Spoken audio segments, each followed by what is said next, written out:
मोदी को सबसे बड़ा चैलेंज। आप देख रहे हैं न्यूज 24, आपके साथ मैं हूं मानक गुप्ता। दिल्ली विधानसभा में आज एक बार फिर मुख्यमंत्री अरविंद केजरीवाल का एंग्री अवतार देखने को मिला। केजरीवाल ने प्रधानमंत्री नरेंद्र मोदी को खुला चैलेंज दे दिया। एलजी के साथ अधिकारों की लड़ाई में दिल्ली हाईकोर्ट का फैसला कल ही केजरीवाल के पक्ष में आया था और उसी से लगता है उनके हौसले 7वें आसमान पर हैं। केजरीवाल ने आज ना एलजी को छोड़ा, न गृह मंत्री राजनाथ सिंह को छोड़ा और न ही प्रधानमंत्री मोदी को। आज दिल्ली विधानसभा ने केंद्रीय गृह मंत्रालय के उस नोटिफिकेशन के खिलाफ प्रस्ताव पास कर दिया जिसमें केंद्र ने अफसरों की बहाली का अधिकार उपराज्यपाल का बताया था और केंद्र के अफसरों को दिल्ली सरकार के एंटी करप्शन ब्रांच के दायरे से बाहर रखने का आदेश निकाला था। इस प्रस्ताव पर 2 दिन तक चली बहस के बाद अरविंद केजरीवाल ने विधानसभा में जोरदार भाषण दिया। उनके सारे प्रहार सीधे नरेंद्र मोदी पर थे। केजरीवाल ने मोदी सरकार पर दिल्ली सरकार को बदनाम करने की साजिश रचने, उपराज्यपाल की आड़ में दिल्ली का शासन चलाने और भ्रष्टाचारियों को खुला लाइसेंस देने तक के आरोप लगा दिए। केजरीवाल ने मोदी सरकार को खुला चैलेंज दिया कि मजाल है तो केंद्र दिल्ली में तैनात अफसरों पर कोई कार्रवाई करके दिखाए। केजरीवाल का आज वो रूप क्या इशारा करता है? क्या केंद्र और केजरीवाल की लड़ाई का अगला चरण कोर्ट है या केजरीवाल अपनी 67 सीटों वाली ताकत की बदौलत अब केंद्र की सत्ता को राजनीतिक चुनौती देंगे? इन सभी मुद्दों पर बात करेंगे। बातचीत करने के लिए आम आदमी पार्टी से आशुतोष और बीजेपी से विजेंद्र गुप्ता मेरे साथ हैं। इनसे बातचीत शुरू करें उससे पहले सुनिए केजरीवाल का आज पहला हमला। मैं दिल्ली के सारे कर्मचारियों और सारे अफसरों को यह आश्वासन देना चाहता हूं, एश्योरेंस देना चाहता हूं कि आप निडरता के साथ काम कीजिए हमारे साथ मिलकर। दिल्ली सरकार आदेश देगी, उन आदेशों को आप निडरता के साथ आप पालन कीजिए। हम आपके साथ खड़े हैं, ये सदन आपके साथ खड़ा है। मजाल जो केंद्र सरकार की हिम्मत अगर वो आपकी तरफ आंख उठा के देख सके, मजाल जो किसी की हिम्मत जो आपको विक्टिमाइज कर सके। आप चिंता मत कीजिए। आज अखबार में लिखा हुआ था कि तनख्वाह मिलेगी कि नहीं मिलेगी, हम देंगे आपको तनख्वाह, ये सदन देगा आपको तनख्वाह। केंद्र सरकार कौन होती है हमारे कर्मचारियों को तनख्वाह देने वाली? केंद्र सरकार कौन होती है हमारे कर्मचारियों को भड़काने वाली, हमारे कर्मचारियों को धमकाने वाली? हम देंगे, हम बचाएंगे अपने कर्मचारियों को। हम क्षमता रखते हैं, ये सदन क्षमता रखता है अपने कर्मचारियों को बचाने की। मैं ये पूछना चाहता हूं, मैं दिल्ली का मुख्यमंत्री हूं, मैंने वादे किए थे, हमारी पार्टी ने वादे किए थे, आप सब लोगों ने जनता को वादे किए थे। आज अगर आपके इलाके के अंदर पानी नहीं आ रहा तो एलजी साहब जाके पानी दिलवाएंगे क्या? अगर हम वहां पे जल बोर्ड के अफसर को ट्रांसफर नहीं कर सकते तो कैसे? अगर हमारे इलाके के अंदर बिजली नहीं आ रही, एलजी साहब जाके बिजली दिलवाएंगे क्या? प्रधानमंत्री जी आके बिजली दिलवाएंगे क्या? राजनाथ सिंह जी आके बिजली दिलवाएंगे क्या? कौन दिलवाएगा बिजली? बिजली तो हमको दिलवानी है। अफसर हमारी क्यों सुनेंगे? सुनना बंद कर देंगे। और आज आप लोगों ने, कईयों ने, मैं सारी स्पीच सुन रहा था, आप कईयों ने बताया कि व्यवस्था पिछले 4 दिन के अंदर धीरे धीरे चरमराती जा रही है। अफसरों ने सुनना बंद कर दिया है। लोगों ने हमको वोट दिया है, लोगों ने आप लोगों को वोट दिया है। हमने वादे किए थे, जनता हमसे उम्मीद करती है, एलजी साहब से उम्मीद नहीं करती। और प्रधानमंत्री से तो उम्मीद छोड़ चुकी थी, इसीलिए 3 बच गई है। हमने वादे किए हैं, जनता हमसे पूछेगी। हमें अपने अफसर चुनने का अधिकार होना चाहिए, हमें अपने लोग चुनने का अधिकार होना चाहिए, हमें अपनी टीम बनाने का अधिकार होना चाहिए। मोदी को सबसे बड़ा चैलेंज। ये केवल दिल्ली में नहीं हो रहा भाई साहब, दिल्ली के अंदर ये जो कुछ हो रहा है ये बहुत ही खतरनाक है, बहुत खतरनाक है। और ये दिल्ली में एक्सपेरिमेंट हो रहा है, ये दिल्ली एक्सपेरिमेंट है भारतीय जनता पार्टी की केंद्र सरकार का। जितने राज्यपाल इन्होंने बदले हैं, अब एक एक करके ये एक्सपेरिमेंट दिल्ली का हर राज्य के अंदर इंप्लीमेंट किया जाएगा। तानाशाही की तरफ ये देश को ले जाना चाहते हैं, यही एक्सपेरिमेंट हर राज्य के अंदर किया जाएगा। और आज इस हाउस के जरिए, अध्यक्ष महोदय आपके जरिए, मैं देश के सारे नॉन बीजेपी मुख्यमंत्रियों से अपील करना चाहता हूं कि सारे इकट्ठे हो जाओ। अगर आपको इस देश को बचाना है, नहीं तो आपकी भी बारी आने वाली है जैसे हमारी बारी आई है। मोदी को सबसे बड़ा चैलेंज।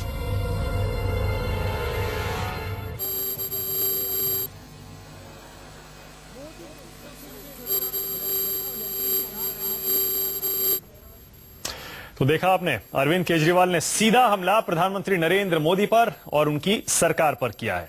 केजरीवाल यहां नहीं रुके, सुना आपने उन्होंने किस तरह के संगीन आरोप लगाए। यहां नहीं रुके, उन्होंने यह भी कहा कि केंद्र सरकार और लेफ्टिनेंट गवर्नर अब नीच राजनीति पर उतर आए हैं। सुनिए।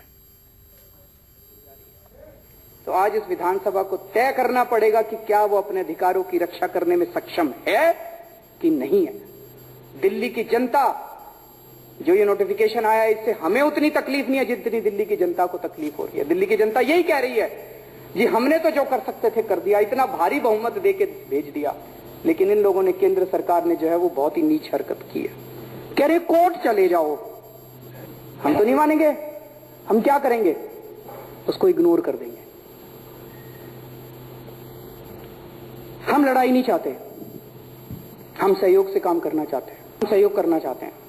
लेकिन अगर इस किस्म की हरकत करेंगे, अगर हमारे जनता के हकों के ऊपर अगर इस तरह से वार किया जाएगा, तो फिर हम लोग उसको काउंटर करने की भी शक्ति रखते हैं, उसकी कैपेसिटी है हम लोगों की।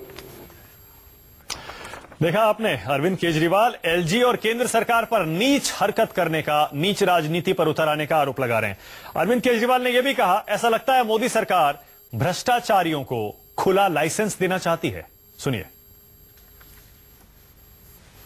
हम लोगों ने जैसे ही भ्रष्टाचारियों को पकड़ना चालू किया, इन्होंने ऑर्डर पास किया अभी कि केंद्रीय सरकार के कर्मचारियों को के भ्रष्टाचार को नहीं पकड़ा जाएगा। क्यों नहीं पकड़ा जाएगा भाई, उनको कौन पकड़ेगा? मैं पूछना चाहता हूं, मेरी बिल्डिंग में जहां मैं बैठता हूं, मुख्यमंत्री हूं, वहां मेरे सामने अगर कोई ऑफिसर पैसे ले रहा हो तो मैं उसको कैसे पकड़ूंगा? मैं कहूंगा भाई पैसे क्यों ले रहा है, वो कहेगा देखो जी नोटिफिकेशन है, चुप हो जाओ। लाइसेंस दे दिया इन्होंने भ्रष्टाचार करने का, केंद्र सरकार ने लाइसेंस दे दिया भ्रष्टाचार करने का। इससे घिनौनी हरकत नहीं हो सकती। उन्होंने हमारी एंटी करप्शन ब्यूरो की जुरिस्डिक्शन खत्म करने, उनकी ताकतों को खत्म करने की कोशिश करी। अरे खुद तो नहीं कर सकते थे, कम से कम हम लोगों को तो कर लेने देते। क्या कर रही है अभी? प्रिवेंशन ऑफ करप्शन एक्ट, भ्रष्टाचार निरोधक कानून है, उसकी सारी आत्मा को खत्म कर रही है। उसके सारे अच्छे अच्छे जो प्रोविजन थे, सख्त प्रोविजन थे भ्रष्टाचार निरोधक कानून के, वो सारे खत्म कर दिए। कैबिनेट ने प्रस्ताव पारित कर दिया। तो केंद्र सरकार भ्रष्टाचारियों को बचाने में लगी हुई है और दिल्ली की आम आदमी पार्टी सरकार भ्रष्टाचारियों को पकड़ने में लगी हुई है। कल भारतीय जनता पार्टी के अध्यक्ष ने कहा कि यह कॉन्स्टिट्यूशनल मुद्दा, यह कॉन्स्टिट्यूशनल मुद्दा नहीं है, यह राजनीतिक मुद्दा है। पॉलिटिकल रीजंस की वजह से ये सारे ऑर्डर्स किए जा रहे हैं। इतनी दखल अंदाजी मेरी जिंदगी में कभी किसी ने नहीं की जितनी उपराज्यपाल महोदय कर रहे हैं। पर यह समझना पड़ेगा ये क्यों कर रहे हैं, अपनी मर्जी से कर रहे हैं। मैं ये सोच रहा था कि अगर भारतीय जनता पार्टी की किरण बेदी जी मुख्यमंत्री होती तो क्या वो इसी तरह से दखल अंदाजी करते? एक दखल अंदाजी करने की हिम्मत करते अगर वो, अगले दिन उनको दिल्ली का उपराज्यपाल पद से हटा दिया जाता। लगभग रोज कुछ ना कुछ अड़चने जानबूझ के केंद्र सरकार द्वारा उपराज्यपाल को और दिल्ली पुलिस को इस्तेमाल करके आम आदमी पार्टी की सरकार के अंदर अड़चने अड़ाने की कोशिश की जा रही है। तो उपराज्यपाल के जरिए दिल्ली की सरकार को ठप करने की कोशिश की जा रही है, हमें फेल करने की कोशिश की जा रही है। एलजी साहब क्यों नाच रहे हैं केंद्र के इशारों पे? जिस दिन एलजी साहब ने कुछ भी ऐसा कर दिया जो केंद्र को पसंद नहीं आया, 24 घंटे के अंदर उनको हटा दिया जाएगा। तो एलजी साहब तो पूरी तरह से उनके इशारों पे नाच रहे हैं। अब वो कह रहे हैं कि नीचे के अफसरों को भी हम ऐसे फिट करेंगे कि वो भी उनके इशारों पे नाचेंगे। पावर सेक्रेटरी ऐसा लगाएंगे जो बिजली की व्यवस्था को ठप कर दे ताकि आम आदमी पार्टी की सरकार बदनाम हो। पानी डिपार्टमेंट में ऐसा अफसर नियुक्त करेंगे जो उनके इशारों पे नाचेगा, जो पानी की व्यवस्था को ठप कर दे ताकि आम आदमी पार्टी की सरकार बदनाम हो। ट्रांसपोर्ट के अंदर हम ऐसा आदमी लगाएंगे जो कि आम आदमी पार्टी की सरकार को बदनाम कर सके। जैसे एलजी साहब उनके इशारों के ऊपर नाच रहे हैं, ऐसे वो सारे अफसरों को ऐसा लगाना चाहते हैं कि दिल्ली की व्यवस्था को वो ठप करना चाहते हैं। करके झुग्गियां तोड़ी जा रही हैं दिल्ली के अंदर बड़े क्रूर तरीके से। जब हम पूछते हैं डीडीए के अंदर कि ये झुग्गी क्यों तोड़ रहे हो, कहते हैं जी एलजी साहब के ऑर्डर है। एलजी साहब झुग्गियां तोड़वा रहे हैं ये दिखाने के लिए कि आम आदमी पार्टी झुग्गियां तोड़वा रही है, हमें बदनाम करने के लिए किया जा रहा है। अरे हार गए, अब कम से कम दिल्ली की जनता से बदला तो मत लो। कम से कम इस किस्म की राजनीति, इतनी नीच राजनीति तो मत करो कम से कम। देखा आपने, अरविंद केजरीवाल ने आज जो हमला किया है प्रधानमंत्री मोदी पर, शायद इतना तीखा हमला उन्होंने अब से पहले नहीं किया था। फिलहाल मेरे साथ बीजेपी से विजेंद्र गुप्ता, जो कि दिल्ली से विधायक हैं बीजेपी के और लीडर ऑफ अपोजिशन भी हैं, 3 एमएलए हैं, उनमें विजेंद्र गुप्ता जी एक हैं और उस भाषण के समय असेंबली के अंदर ही मौजूद थे। और आम आदमी पार्टी से आशुतोष जुड़ रहे हैं। विजेंद्र जी, पहला सवाल आपसे। विजेंद्र जी, जब यह भाषण हो रहा था, ईमानदारी से बताइएगा, इतने गुस्से में तमाम तरह के आरोप लगाए अरविंद केजरीवाल ने, आपको गुस्सा आ रहा था उस समय? मैं आपको एक बात बता दूं, ये आपको कहीं से लग रहा है ये असेंबली में भाषण हो रहा है? इसमें एक तथ्य की बात नहीं हो रही, एक फैक्ट की बात नहीं हो रही, सिर्फ और सिर्फ राजनीतिक मंच की तरह, एक चुनावी भाषण की तरह असेंबली के फ्लोर को इस्तेमाल किया गया है। ये सदन का जो स्पेशल सेशन है वो बुलाया इसलिए गया था क्योंकि वो यहाँ इस मंच को इस्तेमाल करना था। इसमें 90% बातें सच और तथ्यों से परे है, जिनका कोई फैक्ट नहीं है। अगर फैक्ट होता तो फैक्ट के साथ बात करते। मुझे बहुत दुख और तकलीफ इस बात की हो रही है कि एक इतनी नासमझ और गैर जिम्मेदार सरकार दिल्ली में है, जिसका दिल्ली की जनता से कोई लेना देना नहीं है। और जिस तरह का भाषण इस फ्लोर पर हो रहा है इस मुद्दे पर, उसमें दिल्ली की समस्याओं से कोई सरोकार नहीं है। सिर्फ और सिर्फ एक ही कोशिश है कि किसी तरह प्रधानमंत्री जी पर बिना किसी कारण के आरोप लगाए जाएं और उनको कटघरे में खड़ा किया जाए। मुझे लगता है कि शायद दिल्ली विधानसभा के इतिहास में पहली बार ऐसा हुआ होगा कि किसी मुख्यमंत्री ने इस फ्लोर का मिसयूज किया है। ठीक है, आशुतोष जवाब दीजिए। आशुतोष, विजेंद्र गुप्ता कह रहे हैं असेंबली के फ्लोर का मिसयूज किया है, गलत इस्तेमाल किया है अरविंद केजरीवाल ने। आशुतोष, विजेंद्र गुप्ता जी को शायद इस बारे में कोई जानकारी नहीं, इस भाषण के बारे में, क्योंकि जिस वक्त ये भाषण चल रहा था उस वक्त वो हाउस में थे ही नहीं। तो वो कहां से उन्होंने सुन लिया और कैसे सुन लिया और क्यों इस बात को नहीं एडमिट करते हैं कि वो उस वक्त हाउस के अंदर नहीं थे। दूसरी बात, विजेंद्र जी को इस सवाल का जवाब देना चाहिए कि गृह मंत्रालय का जो नोटिफिकेशन आया है, क्या वो उसके पक्ष में है या उसके खिलाफ में है। तीसरी बात, उन्हें इस सवाल का जवाब देना चाहिए, क्या वो दिल्ली को पूर्ण राज्य का दर्जा बनाने के मसले पर अभी भी उनकी मांग कायम है या खत्म हो गई है। क्योंकि पिछले 20 साल से दिल्ली को पूर्ण राज्य का दर्जा बनाने की मांग बीजेपी करती रही। 2015 की विधानसभा है, उन्होंने नहीं किया। तो जो तथ्यात्मक सवाल है उसका जवाब देना चाहिए। ठीक है। जहां तक आम आदमी पार्टी की बात है, आम आदमी पार्टी लोगों के जनमत से आई है, बीजेपी के अनुग्रह से नहीं आई है। बीजेपी के 2013 में 32 सीट मिली थी और 2015 में लोगों ने बता दिया कि बीजेपी की हैसियत दिल्ली के अंदर क्या है। ठीक है, पिछले आशुतोष, 17 सालों से लगातार 5 चुनाव दिल्ली के अंदर बीजेपी हार चुकी, लगातार 5 चुनाव। और अभी भी विजेंद्र गुप्ता जैसे लोगों को समझ में नहीं आ रहा है कि जिस भाषा का इस्तेमाल वो करते हैं, जो राजनीति वो करते हैं, दिल्ली के लोगों ने उसके रिजेक्ट कर दिया है। अगर इसी तरीके से बोलते रहे तो आने वाले 20 साल दिल्ली से बाहर रहेंगे। अच्छा आशुतोष, एक सेकंड, विजेंद्र गुप्ता भी अब जुड़ गए, उनकी तस्वीर भी देखने को मिलेगी। पहले तस्वीर नहीं दिखाई दे रही थी। विजेंद्र गुप्ता जी, देखिए, आपने सुना आशुतोष आपसे सवाल पूछ रहे हैं। पहला यह था कि आप तो थे नहीं भाषण के समय असेंबली में, ऐसा क्यों? इतना इंपॉर्टेंट भाषण हो रहा था, 2 दिन का इमरजेंसी सेशन था ये। मैं वहीं पर था, मैंने एक एक शब्द अपने कान से सुना है और मैं आपको स्पष्ट कर दूं पूरी स्थिति, क्योंकि ये लोग झूठ की राजनीति करने वाले लोग हैं। और एक लीडर ऑफ अपोजिशन के बारे में जो वहां पर, 1 मिनट आप सुनिए मेरी बात, हमने वॉकआउट किया, लेकिन आप सदन में थे या नहीं थे? मैं बिल्कुल, मैं एमएलए गैलरी में बैठकर वहीं पर, आप सदन में थे या नहीं थे? मेरा सवाल आपसे ये, on the floor of the house आप वहां पे मौजूद थे या नहीं मौजूद थे? आप झूठ मत बोलिए, शांत हो जाइए। अरे भाई, मैं आपसे सवाल पूछ रहा हूँ, on the floor of the house आप मौजूद थे या नहीं मौजूद थे? अच्छा चलिए, ठीक है। मुद्दा ये नहीं है कि, एक सेकंड, मुद्दा ये नहीं है कि विजेंद्र गुप्ता असेंबली में थे या नहीं थे। सर, एक ब्रेक ले रहा हूं मैं। विजेंद्र गुप्ता जी, एक ब्रेक ले रहा हूं। आशुतोष, एक सेकंड, एक ब्रेक ले रहा हूं मैं। ब्रेक के बाद इस बहस को आगे बढ़ाएंगे। बहस ये नहीं है कि विजेंद्र गुप्ता थे या नहीं, लेकिन हाँ, बहस ये जरूर है कि आज अरविंद केजरीवाल का जो एंग्री अवतार देखने को मिला है, उसके पीछे वजह क्या है। क्या हाईकोर्ट के फैसले से उनके हौसले इतने बुलंद हो गए कि उन्होंने सीधा खुला चैलेंज नरेंद्र मोदी को दिया है? और सवाल यह भी कि अब बीजेपी और मोदी सरकार केजरीवाल को हैंडल कैसे करेगी। इस समय बिल्कुल खत्म हो रहा है, लेकिन विजेंद्र गुप्ता जी, ये तो पूछना ही पड़ेगा आपसे कि अब आप हैंडल कैसे करेंगे अरविंद केजरीवाल को? इतने बेलिजरेंट हैं, देख रहे हैं आप, खुली लड़ाई का, खुली जंग का ऐलान कर रहे हैं। विजेंद्र गुप्ता जी, देखिए, मैंने बताया ना कि इसका दुरुपयोग किया है मंच का। दूसरा, तथ्यों से परे है बिल्कुल। जो धरातल की सच्चाई है वो सदन में उस पर चर्चा हुई थी और हमने एक एक तथ्य, क्योंकि दिल्ली का सर्विस सिलेक्शन बोर्ड जिसमें लगभग 2.5 लाख लोगों की अपॉइंटमेंट सीधा मुख्यमंत्री खुद करते हैं, मात्र 80 ऑफिसर ऐसे हैं जो यूपी कैडर के दिल्ली में हैं।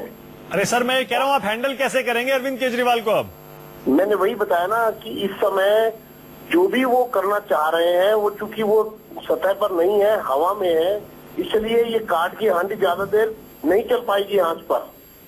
ये जल जाएगी, क्योंकि जमीन पर ये लोग जीरो हैं, कोई काम नहीं कर रहे हैं। इन्होंने 2 दिन में दिल्ली में इतनी गर्मी पड़ रही है, पानी की समस्या पर एक शब्द नहीं बात करने दिया। हमें सदन से निकाल दिया गया जब हमने कहा दिल्ली में पानी नहीं है। मैंने कॉलिंग अटेंशन मोशन दिया तो मुझे सदन से बाहर निकाल दिया गया। तो चलिए, ठीक है। ये मोदी को सबसे बड़ा चैलेंज। ये केवल दिल्ली में नहीं हो रहा भाई साहब, दिल्ली के अंदर ये जो कुछ हो रहा है ये बहुत ही खतरनाक है, बहुत खतरनाक है। और ये दिल्ली में एक्सपेरिमेंट हो रहा है। ये दिल्ली एक्सपेरिमेंट है भारतीय जनता पार्टी की केंद्र सरकार का। जितने राज्यपाल इन्होंने बदले हैं, अब एक एक करके ये एक्सपेरिमेंट दिल्ली का हर राज्य के अंदर इंप्लीमेंट किया जाएगा। तानाशाही की तरफ ये देश को ले जाना चाहते हैं। यही एक्सपेरिमेंट हर राज्य के अंदर किया जाएगा। और आज इस हाउस के जरिए, अध्यक्ष महोदय, आपके जरिए मैं देश के सारे नॉन बीजेपी मुख्यमंत्रियों से अपील करना चाहता हूं कि सारे इकट्ठे हो जाओ। अगर आपको इस देश को बचाना है, नहीं तो आपकी भी बारी आने वाली है जैसे हमारी बारी आई है। मोदी को सबसे बड़ा चैलेंज।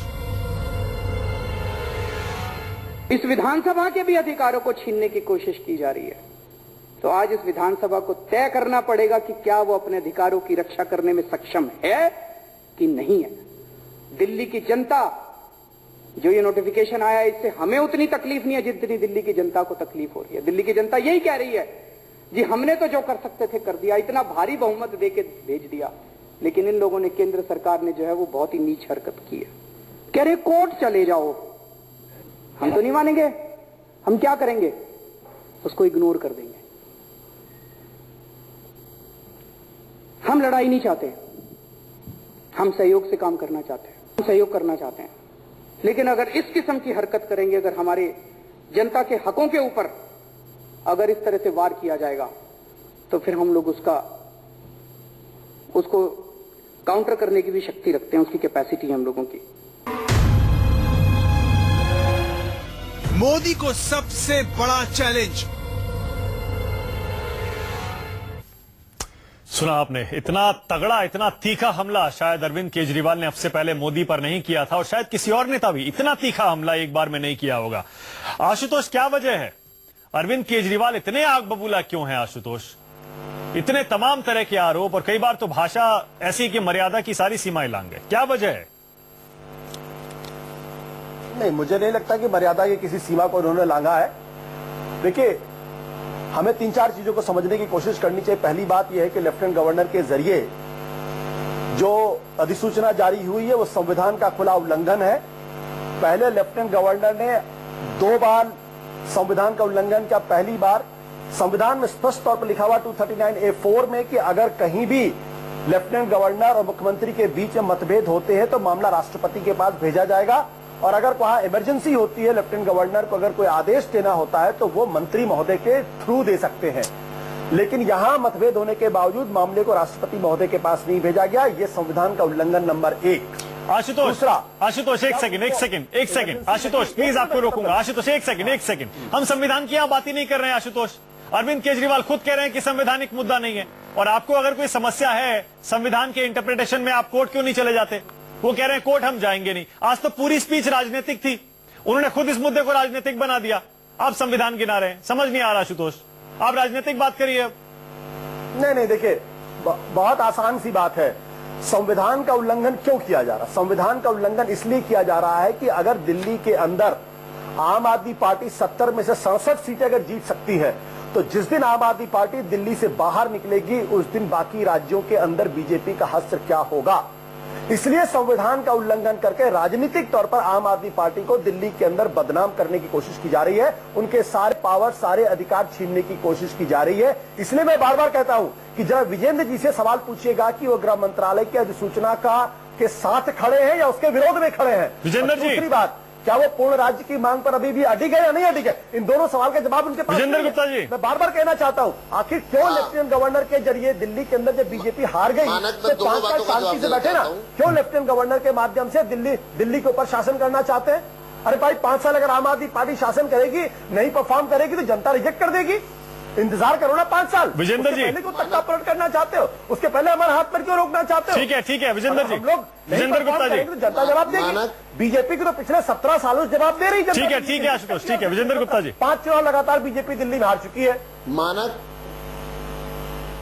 मैं अपनी बात कहूं? हाँ बोलिए सर, बोलिए। पहली बात तो इनसे ये पूछा जाए कि कौन सा मसला था जिसको राष्ट्रपति के पास भेजने की बात कर रहे हैं। मात्र 8 दिन के लिए एक ऑफिशिएटिंग ऑफिसर को चीफ सेक्रेटरी का चार्ज देना था, क्योंकि 10 दिन के लिए एक चीफ सेक्रेटरी छुट्टी पर गए। याद सपोलिया जब उनका कार्यकाल पूरा हो गया था, दूसरे चीफ सेक्रेटरी की अपॉइंटमेंट में के शर्मा जी की अपॉइंटमेंट क्योंकि बाहर से होनी थी, तो केजरीवाल साहब ने अपने आप ही चार्ज दे दिया था किसी दूसरे ऑफिसर को फॉर टाइम बिंग, क्योंकि सपोलिया जी रिटायर हो गए और नया चीफ सेक्रेटरी आया नहीं है। हाँ ठीक है विजेंद्र जी, वो 1 दिन 2 दिन के लिए नहीं था ना। ठीक है सर, मैं ये कह रहा हूँ विजेंद्र जी, ये सारी बातें पुरानी हो गई। मैं कह रहा हूँ आज जो अरविंद केजरीवाल ने इतने गंभीर आरोप आपके ऊपर लगाए हैं विजेंद्र गुप्ता जी, आपकी सरकार पर, केंद्र की सरकार पर, भ्रष्टाचारियों को आप लाइसेंस दे रहे हैं, असेंबली के हक छीन रहे हैं, सारे देश में इस तरह का एक्सपेरिमेंट अभी दिल्ली में हो रहा है, सारे देश में किया जाएगा, तब ऐसे गंभीर आरोप अब से पहले नहीं लगे। अभी देखिए बातें जितनी बड़ी बड़ी की जा रही है उसकी तह में कुछ है ही नहीं। यही तो हम कह रहे हैं नौटंकी। अभी जिस बात को ये कह रहे हैं आशुतोष, राष्ट्रपति के पास भेज देते, वो 8 दिन के लिए एक चीफ सेक्रेटरी को ऑफिशिएट करना था, उसको कह रहे हैं राष्ट्रपति के पास भेज देते। ठीक है, अब आई बात कि दिल्ली के बाहर जाकर के हम इस बात को मुद्दा बनाएंगे, तो ये सारी बातें बिल्कुल कॉन्ट्राडिक्टरी है, क्योंकि जो दिल्ली का प्रशासन है और सरकार चलाने में इनका कोई इंटरेस्ट ही नहीं है। ये भाषण भी दिल्ली की सरकार का था ही नहीं। आप तो हैंडल कैसे करेंगे विजेंद्र गुप्ता जी? किसी पब्लिक आप हैंडल कैसे करेंगे अब आम आदमी पार्टी की सरकार को, अरविंद केजरीवाल को? उसका मैं बताता हूं, जब से इनकी पार्टी के 2 फाड़ हुए, उनके तमाम नेता निकल गए हैं, ये पार्टी सिकुड़ करके बहुत छोटी हो गई है। अब इनके अंदर एक फ्रस्ट्रेशन है, क्योंकि आशुतोष जैसे जो महत्वाकांक्षी लोग इनके साथ जुड़े हुए हैं, इनका कद उतना बड़ा है नहीं। ये बार बार केजरीवाल को पंप करते हैं कि दिल्ली के बाहर की बात करनी शुरू करो, दिल्ली के बाहर की बात करनी शुरू करो। तो इन्होंने इतने नीचे स्तर पर आ गए कि असेंबली का फ्लोर इस्तेमाल कर लिया अपनी पब्लिक मीटिंग के लिए। इन सारी बातों के पीछे, क्योंकि फ्लोर पर बात कर रहे हैं चीफ मिनिस्टर, तथ्य होने चाहिए, फैक्ट होने चाहिए, कोई मामले होने चाहिए, कोई उसके आधार होने चाहिए, वो कुछ भी नहीं है। इसलिए पूरी चर्चा में जो भी उन्होंने बोला बिना किसी आधार, मुद्दे और किसी विषय के बोला है। विजेंद्र गुप्ता जी, लेकिन मुझे अभी भी समझ नहीं आ रहा है, यही मैं कहना चाहता हूं। इतना गंभीर आरोप लगाया आज अरविंद केजरीवाल ने नरेंद्र मोदी पर, सीधे आरोप, फिर से गिनाऊं क्या आपको मैं? खुली चुनौती दी है आपकी सरकार। वो आरोप बताऊं मैं? 1 मिनट फिर से बताऊं मैं आपको आरोप? तानाशाही कर रहे हैं नरेंद्र मोदी, दिल्ली में एक्सपेरिमेंट है, पूरे देश में फैलेगा, सबके पर कतरे जाएंगे, असेंबली के हक छीने जा रहे हैं और नीच हरकत, नीच राजनीति पर उतर आए हैं, भ्रष्टाचारियों को खुले लाइसेंस दे रहे हैं, राजनीतिक मुद्दा बना दिया है। संवैधानिक मुद्दा था ये, संवैधानिक नहीं था ये, पूरा राजनीतिक मुद्दा उन्होंने बना दिया है। एलजी को अपने इशारों पर नचा रहे हैं, अफसरों की पोस्टिंग करेंगे और अपने लोगों को ठेके दिलाएंगे। ऐसे ऐसे आरोप विजेंद्र गुप्ता जी, इतने गंभीर आरोप। वही तो मैं कह रहा हूं, 4 बड़े वकीलों की लीगल ओपिनियन इन्होंने मेंबर्स को भेजी है। ये कह रहे हैं ये संवैधानिक मुद्दा नहीं है। इन्होंने गोपाल सुब्रमण्यम की, वेणुगोपाल की, इंदिरा जयसिंह की और 2 वकीलों की 5 लीगल ओपिनियन फ्लोर पर रख दी ला करके। हाँ। और आप कहते हैं हम कोर्ट नहीं जाएंगे, राजनीतिक मुद्दा है, क्योंकि कंफ्यूज है। इनको मालूम है कि सब कुछ सही है और जहां भी जाएंगे हम पिटेंगे क्योंकि हम गलत है, इसलिए फ्लोर का इस्तेमाल कर रहे हैं। मैं आपको बार बार इस बात पर जोर इसलिए दे रहा हूं कि जितनी भी बातें कही हैं वो बेबुनियाद हैं, उनकी कोई बुनियाद ही नहीं है। आशुतोष, इस सवाल का जवाब तो आपको देना पड़ेगा। सवाल यह है कि अगर वाकई आपको लगता है कि संविधान आपके साथ है, कानून आपके साथ है, तो सुप्रीम कोर्ट जाने से क्यों डर रहे थे अब तक? केंद्र सरकार सुप्रीम कोर्ट गई है, अब फैसला वहां होगा, आप क्यों नहीं जा रहे थे कोर्ट? मैं चुनौती देता हूं, आप जाइए कोर्ट। हाँ मानक, अरे भाई एक बात आप ये समझो कि दिल्ली हाई कोर्ट ने अभी कल ही इनको फटकार लगाई, अभी तक इनको समझ में नहीं बात आ रही, कल फटकार लगाई है। दिल्ली की विधानसभा संप्रभु है, सार्वभौम है, ये तो विजयन जी को भी पता है। और आम आदमी पार्टी की राजनीति क्या, मैं आपको बताता हूं, हमारा दिल बड़ा है। 3 एमएलए होने के बावजूद भी विजयन गुप्ता को लीडर ऑफ अपोजिशन का दर्जा दिया गया है। और संसद के अंदर नरेंद्र मोदी का दिल इतना छोटा है, 44 को आपके हाथ में नहीं था रोकना मुझे लीडर ऑफ एलओपी अपोजिशन का बनने दर्जा से। नहीं दिया। ये हमारी राजनीति, ये अरविंद केजरीवाल की राजनीति, और ये अगर हिम्मत है तो कानून को इस्तीफा दे दो ना, झूठ बोल बोल के छोड़ दो ना लीडर ऑफ अपोजिशन का पद। झूठ बोल बोल कर अरे विजय गुप्ता जी छोड़ दो लीडर ऑफ अपोजिशन का पद। मालूम है क्या क्यों एक्सेप्ट किया? छोड़ दो एलओपी बनने से। विजय गुप्ता जी छोड़ दीजिए लीडर ऑफ अपोजिशन का पद। अच्छा एक सेकंड देखिए, अरे ये आशुतोष, ये विजेंद्र गुप्ता जी के एलओपी के ऊपर नहीं है। एक सेकंड आशुतोष, यही तो आप लोगों का दिल छोटा है, और मैं इसीलिए कहना चाहता हूँ कि आपको हाईकोर्ट की डांट लगी, फटकार लगी, उसके बावजूद भी अभी अकल नहीं आ रही है। अच्छा एक सेकंड विजेंद्र जी, एक सेकंड सर, ऐसे किसी की बात किसी को समझ नहीं आएगी। 5 बार आप, अरे ऐसे नहीं समझ आएगा किसी को भी। आशुतोष 2008 में हारे, 2013 में हारे, 2015 में हारे। आशुतोष एक सेकंड भाई, एक सेकंड प्लीज, आपकी समझ में नहीं आ रहा। एक सेकंड देखिए, लोग नहीं समझ पाएंगे आप दोनों क्या बोल रहे हैं, किसी को समझ नहीं आएगा। आशु एक सेकंड प्लीज, आशु एक सेकंड आशुतोष प्लीज, एक सेकंड आशुतोष, एक सवाल मेरा सुन लीजिए प्लीज, एक सेकंड में आ रहा हूं विजेंद्र जी। आशुतोष सवाल ये है, मैंने विजेंद्र जी से पूछा केजरीवाल को हैंडल कैसे करेंगे, वो तो बहुत हल्के में ले रहे हैं, कह रहे हैं सुप्रीम कोर्ट में मामला चला गया है और केजरीवाल दिल्ली के बाहर निकलेंगे, उनको अपनी हैसियत का अंदाजा हो जाएगा। आप बताइए आप आगे क्या करेंगे अब, क्योंकि मामला अब सुप्रीम कोर्ट में चला गया है और आपके अधिकार अभी वहीं के वहीं है जब तक सुप्रीम कोर्ट फैसला ना कर दे। आपकी आगे की स्ट्रेटजी है क्या? नहीं, दिल्ली हाई कोर्ट का फैसला बहुत स्पष्ट है। उसने जुलाई 2014 के अंदर जो अधिसूचना थी उसको रद्द कर दिया है। जो 21 मई की अधिसूचना उसके बारे में कहा कि ये सस्पेक्ट है। ये भी कहा है गृह मंत्रालय को कि आप जनमत का सम्मान करना सीखें। मामला सुप्रीम कोर्ट में है, हम सुप्रीम कोर्ट में जाके हमको अपना पक्ष रखेंगे, बाकी अदालत तय करेगी। ठीक है, क्या होगा क्या नहीं और होगा, अदालत के बाहर क्या करेंगे आप? सम्मान करते हैं। लेकिन एक बात मैं जरूर बीजेपी से कहना चाहता हूं, विजय गुप्ता जी बीजेपी के अध्यक्ष भी रह चुके हैं दिल्ली के अंदर, कि भाई आप 98 में हारे, 2003 में हारे, 2008 में हारे, 2013 में हारे, 2015 में हारे। 2 साल पुरानी पार्टी ने, अभी आप 2013 में 32 सीट थी, आज आपके पास 3 सीट बची हुई है। अभी भी आपको समझ में नहीं आ रहा कि दिल्ली की राजनीति बदल चुकी है। क्या कहना चाहते हैं आप? थोड़ा तो समझो ना आप। क्या कहना आम चाहते आदमी हैं? पार्टी को आप कुछ नहीं कह रहे थे। कहना क्या उस आम आदमी पार्टी ने आपको 32 से 3 पे लाके छोड़ दिया है, 32 से 3 पे लाके छोड़ दिया। अभी भी आपको राजनीति बहुत जल्दी आप अभी भी आपको आप राजनीति उस स्थिति में आ जाओगे, लोग आपको भूल जाएंगे। जैसे लोग। विजेंद्र गुप्ता जी जवाब दीजिए। राजनीति करोगे आप तो। विजेंद्र गुप्ता जी मानक हर बार यही कहते हैं, हमारी राजनीति आपको समझ में नहीं आती। आशुतोष सुन लीजिए विजेंद्र जी। मानक एक, हाँ देखिए, पहला तो इन्होंने उस समय हल्ला मच के खत्म हो गई बात। इन्होंने कहा एलओपी बनाने से रोकना इनके हाथ में नहीं था, क्योंकि वो कानूनी स्थिति ऐसी थी। दूसरा, अगर इनका दिल इतना बड़ा था तो एलओपी के कमरे पे ताला क्यों लगाया हुआ है? अरे जब आपके हमने एलओपी दे दिया और दफ्तर नहीं दिया एलओपी को, ये क्या माजरा है? ये इनको लगता है कि 3 विधायक के साथ भी भारतीय जनता पार्टी सदन में बहुत मजबूत है, बताइए जरा, और हमारी पोल खुलती है रोजाना। अच्छा अगले मुद्दे पे आ जाइए, चलिए मानक इनसे जवाब दीजिए, मेरे कमरे पे ताला क्यों लगाया हुआ? अरे छोड़िए सर, अरे कहा, अरे विजेंद्र गुप्ता जी सवाल का जवाब दो ना।